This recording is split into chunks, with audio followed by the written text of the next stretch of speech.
El Evangelio como me ha sido revelado, de María Valtorta. Audiolibro 4. Tercer año de la vida pública de Jesús. Capítulo 487. En el templo para la fiesta de los tabernáculos.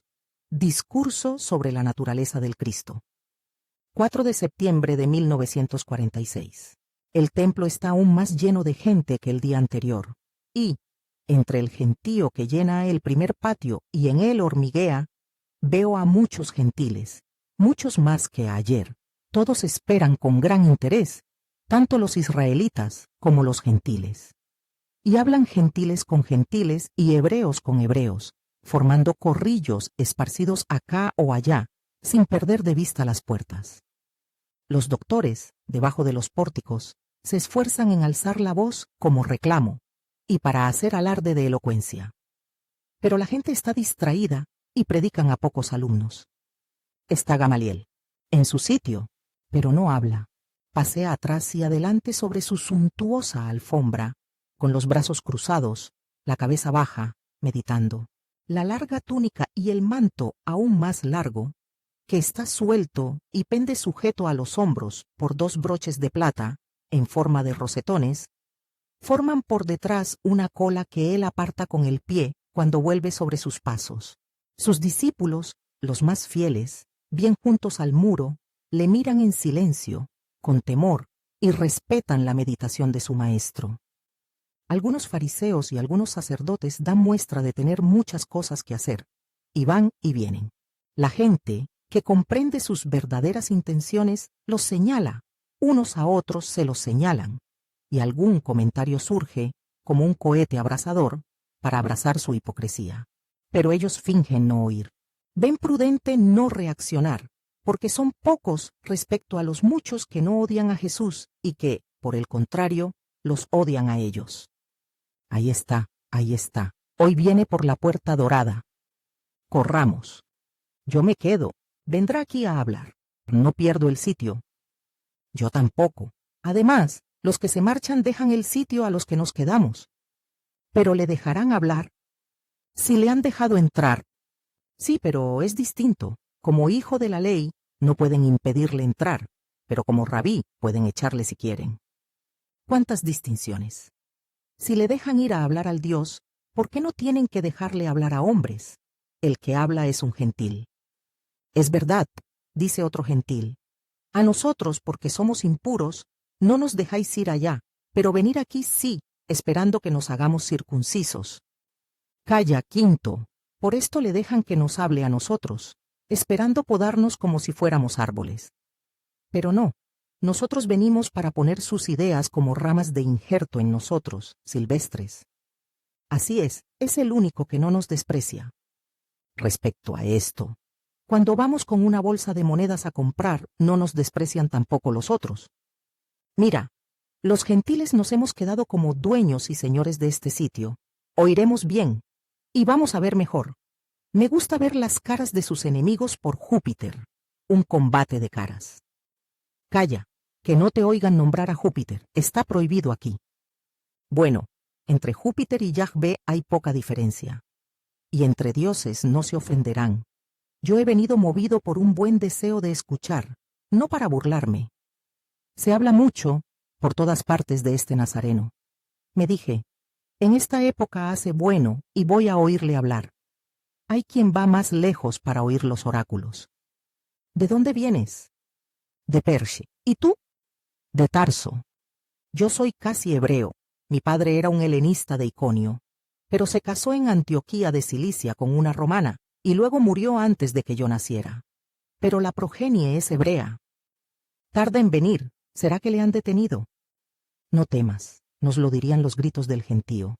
Estos hebreos chillan como urracas, siempre. Ahí está, es él. ¿Va a venir justamente aquí? ¿No ves que arteramente han ocupado todos los sitios menos este rincón? ¿Oyes cuántas ranas croan fingiéndose maestros? Pero aquel de allí está callado. ¿Es verdad que es el mayor doctor de Israel? Sí, pero qué pedante. Un día le escuché y para digerir su ciencia tuve que beber muchas copas de Falerno en casa de Tito, en Beseta. Se ríen. Jesús se acerca lentamente. Pasa por delante de Gamaliel, que ni siquiera alza la cabeza, y va al sitio de ayer. La gente, mezcla ahora de israelitas, prosélitos y gentiles, comprende que va a empezar a hablar y susurra. Fijaos que habla públicamente y no le dicen nada. Quizás los príncipes y los jefes han reconocido en él al Cristo. Ayer Gamaliel, cuando se marchó el Galileo, habló mucho con unos ancianos. Pero es posible. ¿Cómo han hecho para reconocerle de repente, si solo un poco antes le consideraban hombre merecedor de la muerte? Quizás Gamaliel tenía pruebas. ¿Y qué pruebas? ¿Qué pruebas queréis que tenga en favor de ese hombre? Arremete uno. Cállate, ventajista, no eres más que el último de los escribanos. ¿Quién te ha preguntado? Y le abuchean. Él se marcha. Pero en su lugar aparecen otros, que no pertenecen al templo, sino, ciertamente, a los incrédulos judíos. Nosotros tenemos las pruebas. Nosotros sabemos de dónde es éste. Pero, cuando venga el Cristo, nadie sabrá de dónde es. No sabremos su origen, pero de éste. Es hijo de un carpintero de Nazaret, y todo su pueblo puede traer aquí su testimonio contra nosotros si mentimos. Entretanto, se oye la voz de un gentil que dice: Maestro, háblanos un poco a nosotros hoy. Nos ha sido dicho que afirmas que todos los hombres provienen de un solo Dios, el tuyo, tanto que los llamas hijos del Padre. Algunos poetas nuestros estoicos tuvieron también una idea semejante a esta. Dijeron: somos estirpe de Dios. Tus connacionales dicen que somos más impuros que animales. ¿Cómo concilias las dos tendencias? Se plantea la cuestión según las costumbres de las disputas filosóficas. Al menos, eso creo. Y, cuando Jesús está para responder, aumenta de tono la disputa entre los judíos incrédulos y los creyentes, y una voz estridente repite: es un simple hombre. El Cristo no será eso. Todo en él tendrá carácter excepcional, forma, naturaleza, origen. Jesús se vuelve en esa dirección y dice fuerte: entonces me conocéis y sabéis de dónde vengo. ¿Estáis bien seguros de ello? Y lo poco que sabéis no os dice nada. ¿No os resulta confirmación de las profecías? Pero no, vosotros no sabéis todo de mí. En verdad os digo que yo no he venido por mí mismo, ni tampoco de donde vosotros creéis que he venido. Es la misma verdad la que me ha enviado, y vosotros no la conocéis.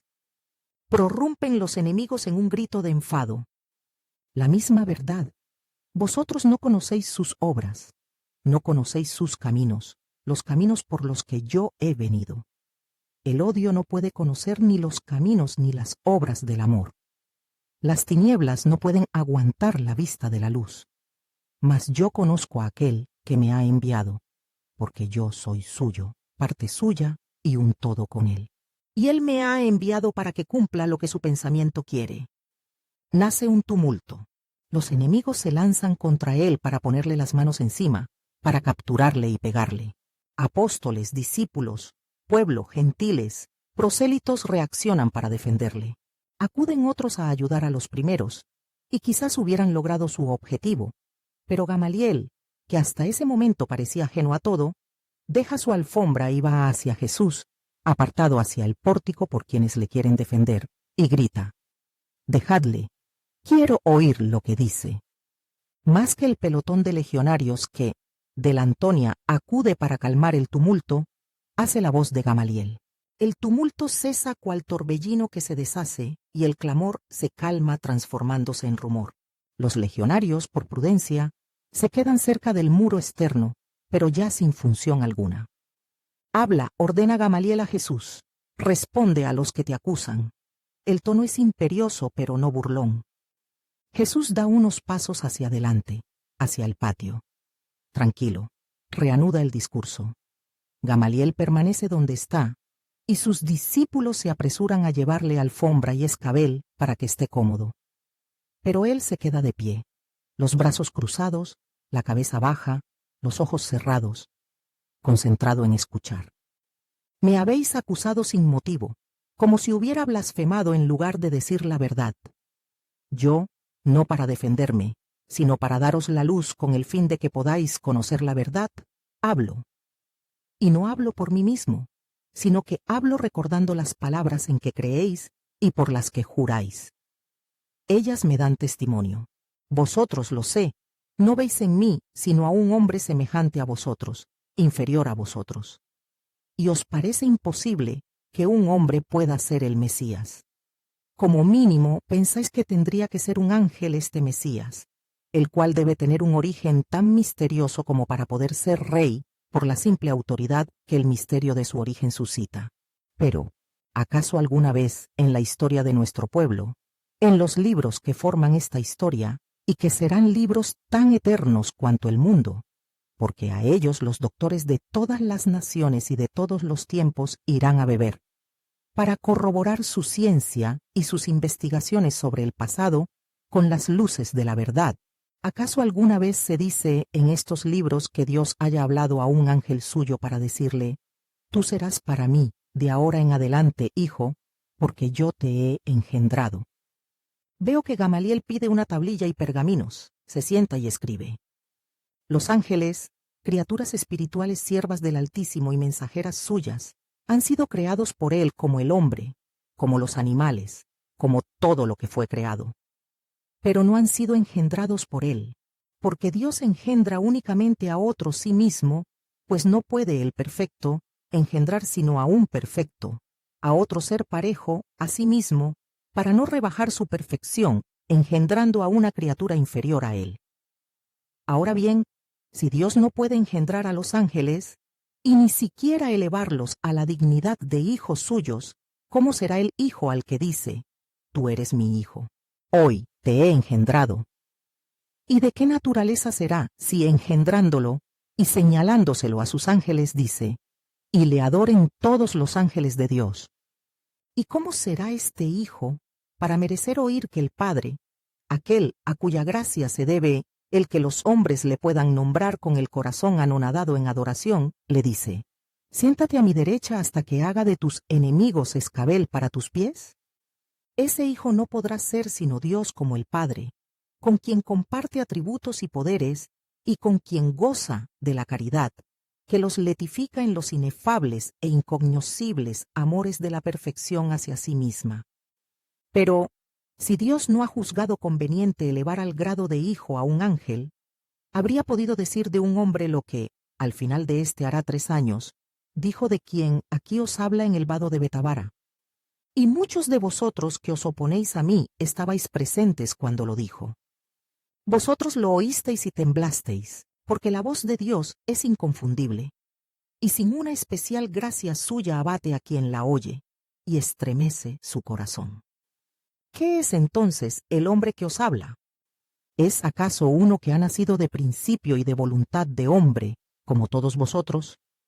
¿Habría podido poner el Altísimo a su espíritu a vivir en una carne carente de gracia, como es la de los hombres nacidos por voluntad carnal? ¿Y podría el Altísimo, como satisfacción de la gran culpa, aplacarse con el sacrificio de un hombre? Pensad. Él no designa a un ángel para ser Mesías y Redentor. ¿Podrá entonces designar a un hombre para serlo?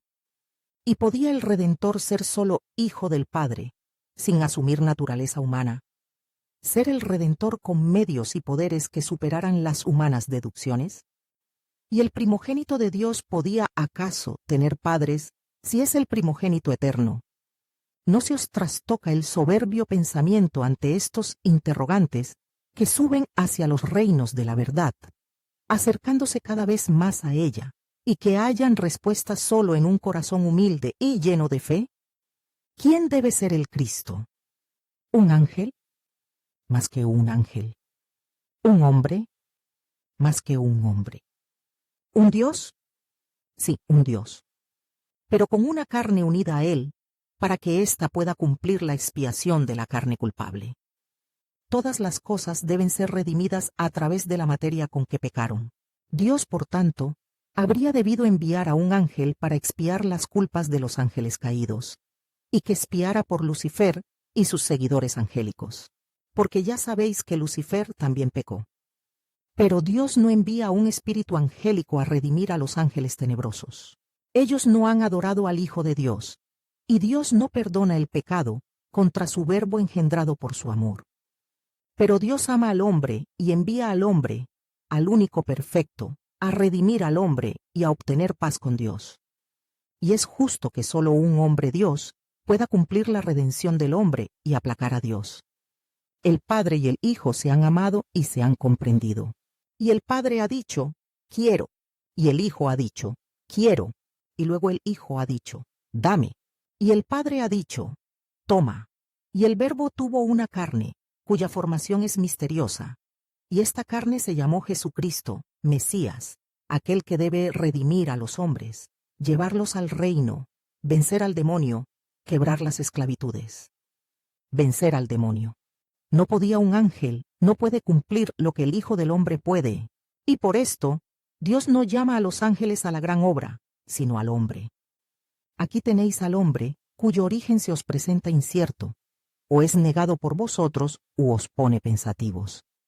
Aquí tenéis al hombre aceptable para Dios, al hombre representante de todos sus hermanos, al hombre que es como vosotros en la semejanza, al hombre superior y distinto de vosotros por la proveniencia, el cual, que no por un hombre, sino por Dios ha sido engendrado y consagrado para su ministerio, está ante el excelso altar para ser sacerdote y víctima por los pecados del mundo, eterno y supremo pontífice, sumo sacerdote según el orden de Melquisedec.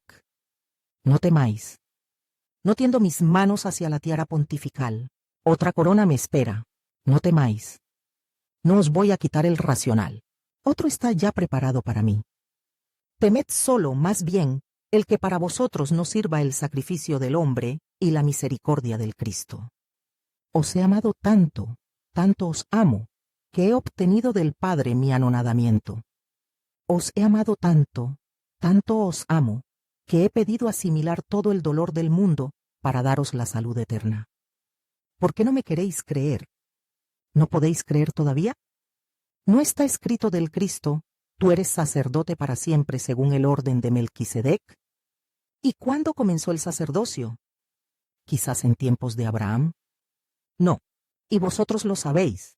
El Rey de justicia y de paz, que viene a anunciarme, con figura profética, en la aurora de nuestro pueblo, ¿no os apercibe acerca de la existencia de un sacerdocio más perfecto que viene directamente de Dios? Como Melquisedec, de quien nadie pudo jamás señalar sus orígenes, y que es llamado el sacerdote, y sacerdote será para siempre. ¿No creéis ya en las palabras inspiradas? Y si creéis, ¿cómo es que vosotros, doctores, no sabéis dar una explicación aceptable a las palabras que dicen, y de mí hablan? Tú eres sacerdote para siempre según el orden de Melquisedec. Hay, pues, otro sacerdocio más allá, antes del de Aarón, y de este está escrito, eres, no, fuiste, no, serás. Eres sacerdote para siempre. He aquí, pues, que esta frase anticipa que el eterno sacerdote no será de la estirpe, conocida, de Aarón, no será de ninguna estirpe sacerdotal. No, será de proveniencia nueva, misteriosa, como Melquisedec. Es de esta proveniencia. Y si la potencia de Dios le manda, señales de que quiere renovar el sacerdocio y el rito para que sea provechoso para la humanidad. ¿Conocéis vosotros mi origen? No. ¿Conocéis mis obras? No. ¿Intuís sus frutos? No. Nada sabéis de mí.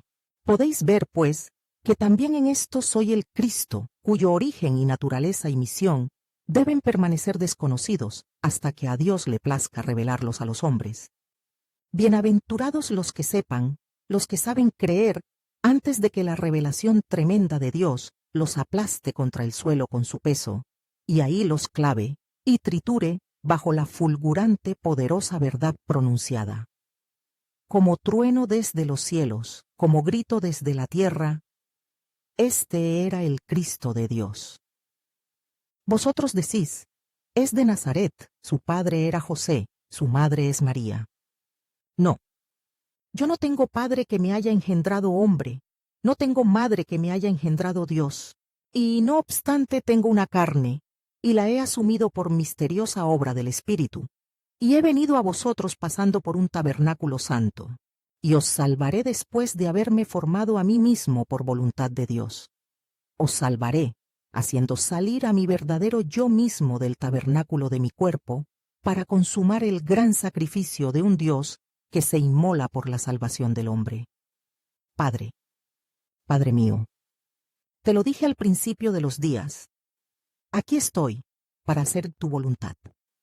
Te lo dije en la hora de gracia, antes de dejarte para revestirme de carne, y así padecer.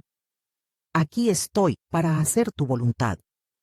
Te lo digo una vez más, para santificar a aquellos por quienes he venido. Aquí estoy, para hacer tu voluntad. Y volveré a decírtelo, siempre te lo diré, hasta que tu voluntad sea cumplida. Jesús baja los brazos, los tenía levantados hacia el cielo, orando, los recoge en su pecho y agacha la cabeza, cierra los ojos y se sume en una oración secreta. La gente bisbisea. No todos han comprendido, es más, la mayoría, y yo con ellos, no ha comprendido. Somos demasiado ignorantes, pero intuimos que ha enunciado cosas grandes. Y admirados, guardamos silencio. Los maliciosos, que no han comprendido o no han querido comprender, sonriendo malévolamente dicen: este delira. Pero no se atreven a decir más, y se apartan o se encaminan hacia las puertas meneando la cabeza. Tanta prudencia creo que es el fruto de las lanzas y dagas romanas que brillan al sol contra la muralla externa. Gamaliel se abre paso entre los que quedan. Llega hasta Jesús, que sigue en oración, absorto, lejanos la gente y el lugar, y le llama: Rabí Jesús. ¿Qué quieres, Rabí Gamaliel?, pregunta Jesús alzando la cabeza, todavía absortos sus ojos en una interna visión. Que me des una explicación. Habla. Apartaos todos, ordena Gamaliel, y lo hace con un tono tal que apóstoles, discípulos, seguidores, curiosos y los propios discípulos de Gamaliel se apartan rápidamente. Se quedan solos, uno frente al otro, y se miran. Jesús siempre manso y dulce, el otro, autoritario sin querer, e involuntariamente soberbio de aspecto, expresión que ciertamente le ha venido de los años de deferencia exagerada. Maestro, me han sido referidas unas palabras tuyas dichas en un banquete, que yo desaprobé porque era insincero. Yo contradigo o no contradigo, pero siempre abiertamente. He meditado en esas palabras, las he cotejado con las que tengo en mi recuerdo, y te he esperado aquí para preguntarte acerca de ellas. Y primero he querido oírte hablar. Ellos no han comprendido. Yo espero poder comprender. He escrito tus palabras mientras las pronunciabas, para meditarlas, y no para perjudicarte. ¿Me crees? Te creo, y quiera el Altísimo hacerlas llamear ante tu espíritu. Que así sea. Escúchame. ¿Las piedras que deben estremecerse no serán las de nuestros corazones? No, Rabí, estas, y señala a las murallas del templo con gesto circular. ¿Por qué lo preguntas? Porque mi corazón se estremeció cuando me fueron referidas tus palabras del banquete y tus respuestas a los tentadores. Creía que ese estremecimiento era el signo. No, Rabí, es demasiado poco el estremecimiento de tu corazón y el de pocos otros para ser el signo que no deja dudas. Aunque tú, con raro juicio de humilde conocimiento de ti, defines tu corazón como piedra. Oh, Rabí Gamaliel, te es imposible hacer de tu corazón petrificado un luminoso altar que acoja a Dios. No por interés mío, Rabí, sino para que tu justicia sea completa. Y Jesús mira dulcemente al anciano maestro, que salea su barba e introduce los dedos por debajo de la prenda que cubre su cabeza y corruga su frente. Susurra, bajando la cabeza para decirlo: no puedo todavía. De todas formas espero, ¿sigue en pie ese signo que vas a dar? Lo daré. Adiós, Rabí Jesús. El Señor venga a ti, Rabí Gamaliel. Se separan. Jesús hace una señal a los suyos y con ellos se encamina hacia afuera del templo. Escribas, fariseos, sacerdotes, discípulos de rabíes, como buitres, circundan velozmente a Gamaliel, que está metiéndose en el ancho cinturón los folios que ha escrito. Entonces, ¿qué te parece? ¿Un loco? Has hecho bien en escribir esos delirios. Nos serán útiles. ¿Has decidido? ¿Estás convencido? Ayer. Hoy. Más que suficiente para convencerte.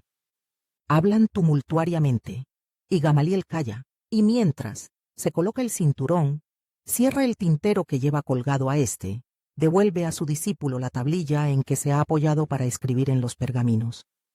¿No respondes? Desde ayer no hablas, insta un colega suyo. Escucho, no a vosotros, a él, y trato de reconocer en las palabras de ahora la palabra que me habló un día, aquí. ¿Y la encuentras? Ríen muchos. Como un trueno, que tiene voz distinta según esté más cercano o más lejano, pero siempre es ruido de trueno. Sonido sin significado, entonces dice uno, burlón. No te rías, Leví. En el trueno puede estar también la voz de Dios, y nosotros ser tan necios que la tomemos por rumor de nubes laceradas. No te rías tú tampoco, Elquías, ni tú, Simón. No sea que el trueno se transforme en rayo y os reduzca a cenizas. Entonces tú, casi estás diciendo que el Galileo es aquel niño que con Hillel creíste profeta, y que aquel niño y ese hombre son el Mesías. Inquieren con mordacidad, aunque velada, porque Gamaliel se hace respetar. No digo nada, digo que el ruido del trueno es siempre ruido de trueno. Más cercano o más lejano. Ay, las palabras son más fuertes, producto de la edad. Pero los 20 años pasados han hecho 20 veces más cerrado mi intelecto ante el tesoro que posee, y el sonido penetra más débilmente. Y Gamaliel deja caer la cabeza sobre el pecho, meditabundo. Ja, ja, ja, te haces viejo y te haces necio, Gamaliel. Tomas por realidad los fantasmas. Ja, ja, ja. Todos ríen. Gamaliel se encoge de hombros con desdén. Luego recoge su manto, que le pendía de los hombros. Se envuelve, con más de una vuelta. Es muy amplio, y da las espaldas a todos sin replicar nada, despreciativo en su silencio.